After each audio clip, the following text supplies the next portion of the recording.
Have you ever just seen a photo that just makes you feel something? Maybe it brings a smile to your face. Maybe it gives you the chills. Maybe it brings back this happy memory.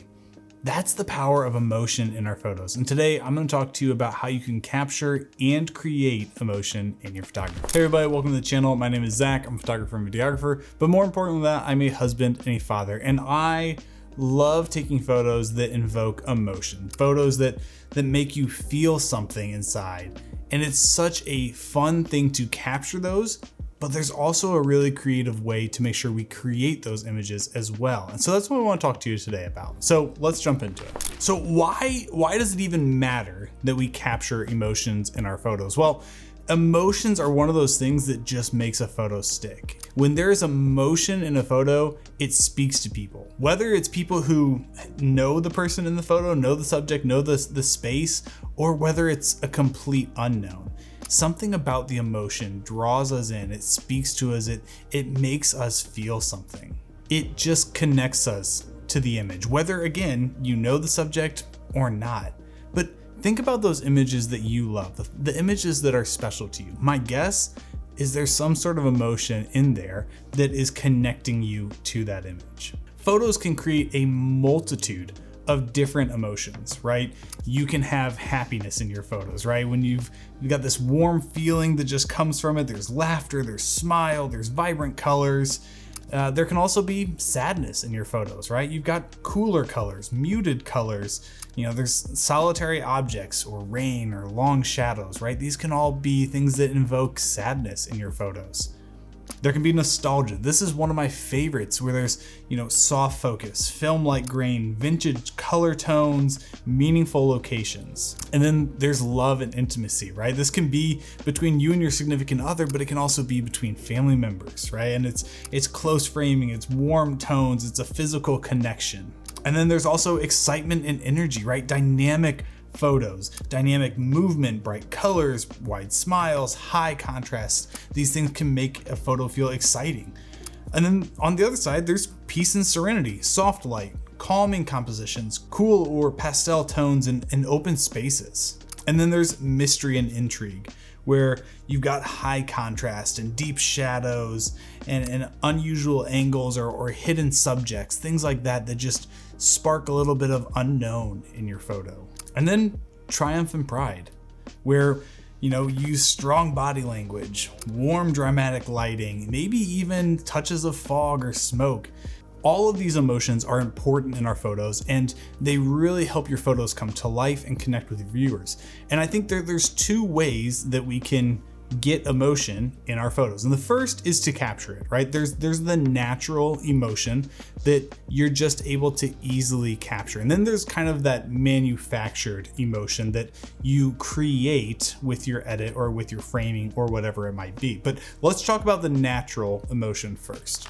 Natural emotion is easy to spot, right? It's your subjects and they're having an emotional response to something. Maybe they're smiling, maybe they're crying, maybe they're excited, all these different things, right? These are the things that it's easy to see the emotion in the photo because we see it in the subject. So how do we capture that natural emotion? Well, the few things that I always say are, first off, try to anticipate the moment.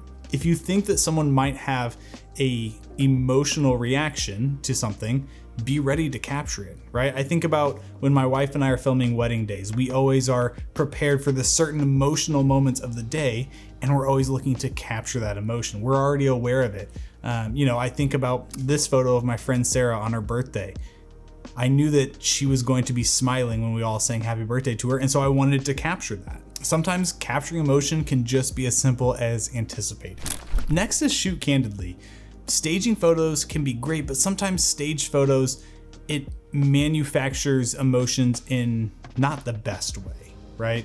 Sometimes we just want to let people's actual emotions be seen, and that comes across best in candid photos. And one of my favorite photos is this picture of my grandmother and her two sisters and just messing with her. Like, there's nothing posed about this. It's just two sisters messing with another one, making fun of her, tasseling her hair, all this stuff, and it just makes me laugh every time I see it. And there's raw emotion in that because it was just a candid moment that got captured. Another way that you can do this is by engaging with your subject. Sometimes just by talking with the person you're taking photos of, you can get them to have emotional response. Maybe you tell a joke and you capture them laughing. Maybe you tell a story and it's, their intrigue as they're listening to the story that you're able to capture. When we engage with our subject, it's kind of taking away the camera from the moment and you're just talking with the subject. Like whenever I do interviews, I always tell the people, ignore the camera. This is just you and me having a conversation. The camera's still capturing stuff, but what it's capturing is the actual interaction. It's that connection. And it's not anything that is manufactured or posed. It's just capturing the moment. Next is use movement. Genuine emotion comes through action, right? It's your kid sliding down the slide and seeing that motion, seeing the motion blur in the photo. You feel engaged in that story. It's couples spinning around and seeing that motion blur in their spin. There's emotion that comes through movement, and we're able to capture that. It's something that's just so beautiful. And then finally, it's choosing the appropriate moment. Sometimes you have to wait for a photo.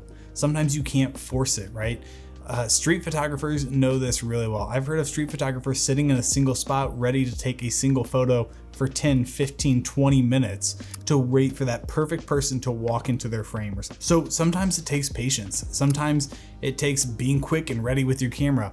You just have to wait for that appropriate moment. All those things are great, but what about when you take a photo and it doesn't necessarily have any emotion in it? The subject isn't giving off any emotion, or maybe it's a landscape and you still want your photo to have emotion. Well, that's where the manufactured emotion comes into play. And this is how we can use our editing to enhance the emotion, to draw it out and to connect with our viewers. So first, let's talk about lighting. And the first thing that you can think of in lighting is what type of lighting you have, right? Maybe you've got soft lighting. Like I have in my studio here, I've got a soft light on me, I've got diffusion on this light, and it's creating softness on my face. You don't see the harsh shadows, and it's more pleasing to the eye. It makes the scene not feel dramatic, right? In our images, maybe it's a cloudy day and you've got that even soft lighting on your subject. Those can create feelings of warmness, of happiness and coziness, right? And on the other side, dramatic, harsh lighting can create a little bit more drama, a little bit more intrigue, right? And so think about what type of lighting you have, but then also think about where your lighting is coming from. Subjects that are backlit are going to feel a little bit more dreamlike, a little bit more nostalgic, whereas subjects that are lit from the front or from kind of even odd angles, right? Maybe from down below or up top, again, give a little bit more of a dramatic feel, maybe a little bit of a mysterious feel. So lighting has a big role to play in it, and then we can adjust our lighting to kind of help our images have certain emotions. And then along with that, color temperature is a great way to bring emotion into your images. If you want an image that is happy, an image that is warm or cozy or even intimate, warm tones do a great job at enhancing this. If you want an image that's a little bit more somber, a little bit sadder or even serene, cooler tones are going to be a great way to enhance your image that way. But it's not just the color temperature, but it's also the amount of color you have. So when you mute those colors, again, you get a little bit more of a somber feeling. When you create vibrancy in your photos, you get a little bit more excitement in your photos. And so you've got what color temperature you want it at, but also what level, how muted or unmuted or oversaturated do you want your image to be? All of these things can help change the emotion of the photo. And then there's exposure time, right? What you set your shutter speed to be on your camera. When you set your shutter speed to be a very high number, you're going to get moments that are frozen in time, right? You're gonna get sharp images. You're gonna see that moment clearly. Whereas if you set your shutter speed to be a little bit lower, you're gonna see more motion blur in your images. And this can create a whole multitude of different feelings. It can feel dreamlike or chaotic, but it can also feel a sense of nostalgia in it too. And then finally, it's the additional effects that you can add into your photos that can make a difference as well, right? Maybe you add a film grain to it, and this gives your photo a more nostalgic feeling to it. Maybe you add some light leaks or some film burns, and again, you can get the nostalgia feeling, but it can enhance the warmth, it can enhance the joy, the emotion. Maybe you put in some fog, maybe you put in some smoke into your image, and that creates a little bit of intrigue, a little bit of drama, right? There's a whole bunch of different things, not even to mention just how you can Photoshop stuff in or use AI to change images. but there's so much that you can do even in the afterworks of the photo, after you've got the color and everything like that, and now you're kind of dialing in certain things that you can do to make your image have a different emotion. So all that to say, emotion is one of those things that can just make our photos stand out, that can really enhance them and allow us to connect with our viewers. And it's something that can be captured, but it can also be manufactured. And so I hope this video has been helpful as you're trying to figure out, how do I take photos that have emotion? How do I bring emotion into my photos through the edit? I hope some of these explanations, tips, things like that have been beneficial for you. And I would personally love to see some of the images that you guys create that have emotion in them. I, like you guys, I'm assuming, love seeing images with emotion.